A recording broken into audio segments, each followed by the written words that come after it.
The purpose of this presentation is to discuss a school data overview for Beaver Ridge Elementary School. This presentation was completed by Jenny Chastain for ITEC 7305 Data Analysis and School Improvement.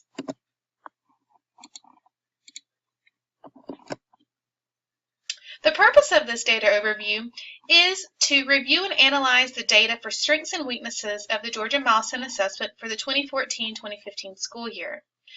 We hope to identify achievement gaps in student learning, as well as identify areas for improvement in student learning groups. We also hope to analyze where we are compared to the district and the state. This overview is intended for administration, technology and instructional coaches, as well as department chairs. Some general information about Beaver Ridge Elementary School. It was founded in 1979. The school colors are blue and silver. The mascot is the beaver, and Beaver Ridge's motto is to develop lifelong learners achieving academic and personal excellence. Some information on teacher demographics for the 2014-2015 school year.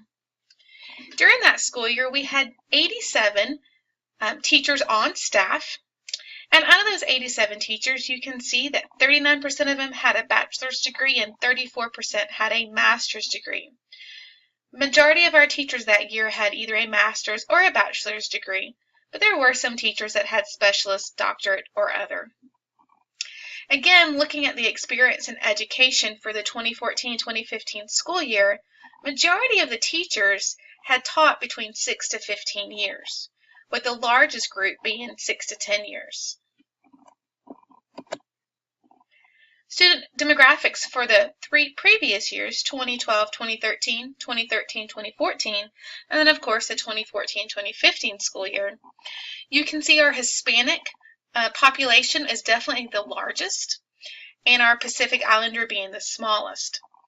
One of the interesting things to note about this data is that the numbers really didn't change too much across these 3 years. Our Hispanic population was at 750 in 2012 as opposed to 749 in 2014-2015. Same thing for our Pacific Islander. We were at 1 for the 2012-2013 school year, and then 1% for the 2014-2015 school year as well. So notice that the data is remaining pretty consistent across those 3 years. For our student demographics in regards to free and reduced lunch, students with disabilities, or our ELL learners or English language learners, the same can be said as well, is that the data is remaining pretty consistent across those years. In 2012-2013, we had 91.6% of our students on free and reduced lunch, whereas this past school year, or this current school year rather, 2015-2016, we have 92.5%. The biggest change has been in our ELL population. We had 67% in 2012-2013, jumped up quite a bit for that 2014-2015 school year with 81%, and then kind of leveled off for this school year with 75%. Our students with disability population has remained pretty consistent in that 4, 5, 6% range. Now let's look at the data from the GMAS of the Georgia Milestones based upon grades.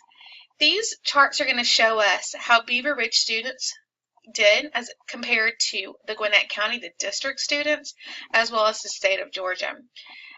These charts are looking at how many percentage of students scored proficient on the GMAS. So proficient is levels 3 and levels 4. You can see that Beaver Ridge is the gray, Gwinnett County is the yellow, and the state of Georgia is the blue. Looking at this data for 3rd grade, we can tell that ELA was the subject area that the Beaver Ridge 3rd grade students scored the highest in, or the most percentage of students scored proficient, with 28% students scoring at the proficient level. This is compared to 44% of Gwinnett County and 37% of the state of Georgia. Math and social studies were the 2 areas that the 3rd graders scored the lowest percentage. Now let's look at the 4th grade students proficient, same thing, levels 3 and 4 for the GMAS. Again, looking at this data, we can determine that ELA was the area that the Beaver Ridge students scored the highest on, or the highest number of students scored proficient in ELA. For fourth grade students, science was the area of the lowest score, followed by social studies. Now looking at the fifth grade chart, again, same thing, we can see that ELA was the highest scoring subject area for the fifth grade students, with 34% of the fifth grade students scoring at proficient, levels 3 or 4. Social studies and science here were the low areas, the low subjects. Now let's look about this data broken down into subgroups. This has been broken down for the percentage of 3rd through 5th grade students scoring proficient in ELA based upon the subgroups of free and reduced lunch, ELL, students with disabilities, Hispanic, 2 or more races, white, Black or African American, and Asian.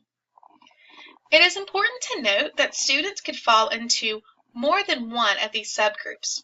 For example, a student could be both free and reduced lunch as well as white, or a student could be ELL and Hispanic. It is possible for students to fall into 3 or even 4 of these subgroups. Looking at this data, we can determine that our Asian population scored the highest number of students scored proficient on the GMAS in grades 3 through 5 in ELA, with about 38% of those students scoring proficient. When we look at our ethnic groups, we can see that our white population actually scored the lowest in ELA, or the lowest number of students scored proficient on the GMAS, with about 27% of those students scoring proficient. If we look at all of our subgroups, we'll notice that our students with disabilities scored the lowest, with about 8% of those students scoring proficient on the GMAS for ELA. Now let's look at the data broken down by subgroup for the number of students, or the percentage of students that scored proficient in math for grades 3 through 5. Again, looking at this data, we can see that our Asian population scored the highest, or the highest number of students scored proficient, with about 50% of those students scoring proficient on the math GMAS. Looking at our ethnic groups, we determined that our Black or African American population scored the lowest number of students proficient, with about 21%. If we look at all of our subgroups, we can notice that our students with disabilities scored the lowest out of all of our subgroups, with about 10% scoring proficient on math. Looking at this data, let's recognize some of the strengths that Beaver Ridge holds. Currently, 58% of the staff hold an advanced degree beyond a bachelor's degree. Our Asian population scored higher than the state average in math. Our African American population scored higher than the school average in ELA. And our 5th grade ELA and math scores were stronger than 3rd or 4th grade scores. We also have some areas that we need improvement. Our students with disabilities section subgroup scored well below the school average in every test category. Our ELL students scored below school average in ELA and math. Our science scores were 9 to 10 percentage points below the state average for grades 3 through 5. And our math scores were 12 percentage points below the state average in grades 3 and 4. In conclusion, emphasis has been placed on reading in ELA through the implementation of reading and writing workshops, with less focus on mathematics instruction until recently. Technology integration will allow for differentiation to help our students with disability access content and should be incorporated into the classroom. Additional training is also needed on best practices for teachers when helping educate our ELL population. A STEM special has recently been added to support our math and science content, and teachers need to make sure they are collaborating with this STEM teacher to support this in their classroom. Thank you for viewing this presentation today.